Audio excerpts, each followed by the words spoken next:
കേരള സർക്കാർ നടത്തിയ സമരത്തിന് പിന്തുണ കൊടുക്കേണ്ട ആവശ്യമില്ലല്ലോ. കർണാടക സർക്കാർ നടത്തിയത് വേറെ സമരമാണ്. ആ കാര്യത്തിലുള്ള ആ കോസിൽ കേരളത്തിലെ പ്രതിപക്ഷവും നിൽക്കുന്നുണ്ട്.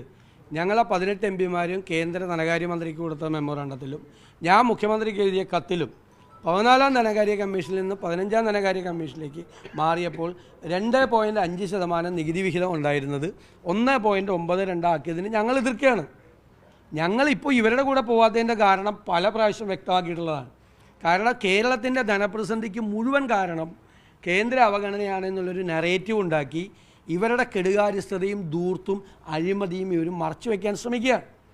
ഇവർ കോടതിയിൽ കൊടുത്തിരിക്കുന്ന വേറെ കേസ്, ഡൽഹി പറയുന്നത് വേറെ കേസ്, കേരളത്തിൻ്റെ നിയമസഭയിൽ പറഞ്ഞത് വേറെ കേസ്, പരസ്പര വിരുദ്ധമാണ്. 57,800 കോടി രൂപ കേന്ദ്രത്തിൽ നിന്ന് കിട്ടാനുണ്ട് എന്ന് പറയുന്നത് നുണയാണ്, പച്ചക്കള്ളമാണ്. അത് ഊതിപ്പെരിപ്പിച്ച കണക്കാണ്. ആ കണക്ക് ഞങ്ങൾ പൊളിച്ചതാണ് നിയമസഭയിൽ വെച്ച്. ഇവരുടെ നികുതി പിരിവിലുണ്ടായ പരാജയം, ഇവരുടെ ധൂർത്തും അഴിമതിയും കെടുകാര്യസ്ഥതയുമാണ് ഈ രൂക്ഷമായ ധനപ്രതിസന്ധിക്ക് കാരണം. ഒരുപാട് കാരണങ്ങളിൽ ഒന്നാണ് കേന്ദ്ര അവഗണന. അത് ഇവർ 10-ാം ധനകാര്യ കമ്മീഷനെയും 15-ാം ധനകാര്യ കമ്മീഷൻ തമ്മിൽ താരതമ്യപ്പെടുത്തി കിട്ടിയ കുറവാണ് പറയുന്നത്. 10-ാം ധനകാര്യ കമ്മീഷൻ ഉണ്ടായിരുന്നത് 1995-ലാണ്. 14-ാം ധനകാര്യ കമ്മീഷൻ 15-ാം ധനകാര്യ കമ്മീഷനാണ്. കർണാടക സമരത്തിൽ അവർ പറഞ്ഞിരിക്കുന്നത് അതാണ്.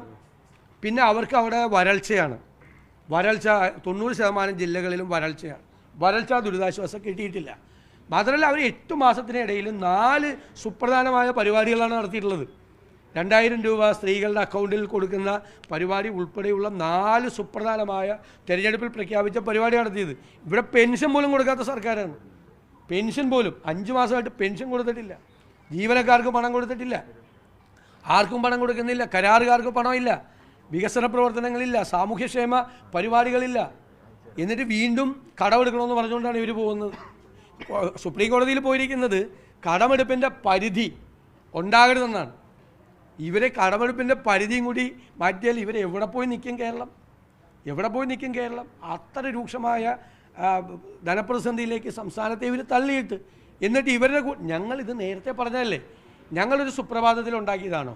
2020 കേരളത്തിലെ പ്രതിപക്ഷം ഇറക്കിയ ധവളപത്രം, കഴിഞ്ഞ വർഷം ഞങ്ങൾ ഇറക്കിയ ധവളപത്രം, ഇതിൽ പ്രവചനാത്മകമായി ഞങ്ങൾ പറഞ്ഞതല്ലേ കേരളത്തിലുണ്ടാകാൻ പോകുന്ന ദുരന്തം. ഞങ്ങളുടെ നറേറ്റീവ് 4-5 വർഷമായി നിയമസഭയ്ക്കകത്തും പുറത്തും ഈ ധനപ്രതിസന്ധിയെക്കുറിച്ചുള്ള കൃത്യമായ ഓർമ്മപ്പെടുത്തലുകളാണ്. തിരുത്താൻ വേണ്ടിയിട്ട് ഞങ്ങൾ ശ്രമിച്ചിട്ടുണ്ട്. സർക്കാരിന് ക്രിയാത്മകമായ നിർദ്ദേശങ്ങൾ ഞങ്ങൾ കൊടുത്തിട്ടുണ്ട്. അപ്പോഴൊന്നും അതൊന്നും മൈൻഡ് ചെയ്യാതെ എല്ലാ കുഴപ്പത്തിലേക്കും ചെന്ന് ചാടി അവസാനം നിലയില്ലാ കയത്തിലേക്ക് കേരളം പോവുകയാണ്.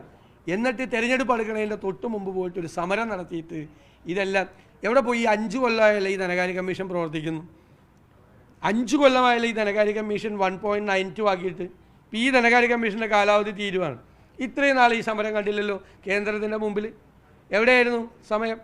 അപ്പോൾ ഇപ്പോൾ നിലയില്ലാ കയത്തിൽ പെട്ടുപോയപ്പോൾ, നിവൃത്തിയില്ലാതായപ്പോൾ ജനങ്ങളെ നുണ പറഞ്ഞ് കള്ളം പറഞ്ഞ് 1000 വട്ടം നുണ ആവർത്തിച്ച് പറഞ്ഞുകൊണ്ടിരിക്കുക. അതാണ് തന്ത്രം, ഇവരുടെ തന്ത്രം. ഇവർ നേരത്തെ ഉണ്ടാക്കിയല്ലോ, 18 മാസം ഉമ്മൻചാണ്ടിയുടെ കാലത്ത് പെൻഷൻ കൊടുത്തില്ല, പച്ച കള്ളമായിരുന്നു എന്ന് ഞങ്ങൾ നിയമസഭയിൽ തെളിയിച്ചില്ലേ. അതുപോലത്തെ ഒരു കള്ളമാണ് ഈ 57,800 കോടി രൂപ. അത് ഞങ്ങൾ പൊളിച്ചുകൊണ്ടിരിക്കുകയാണ്, ഒരു സംശയം വേണ്ട.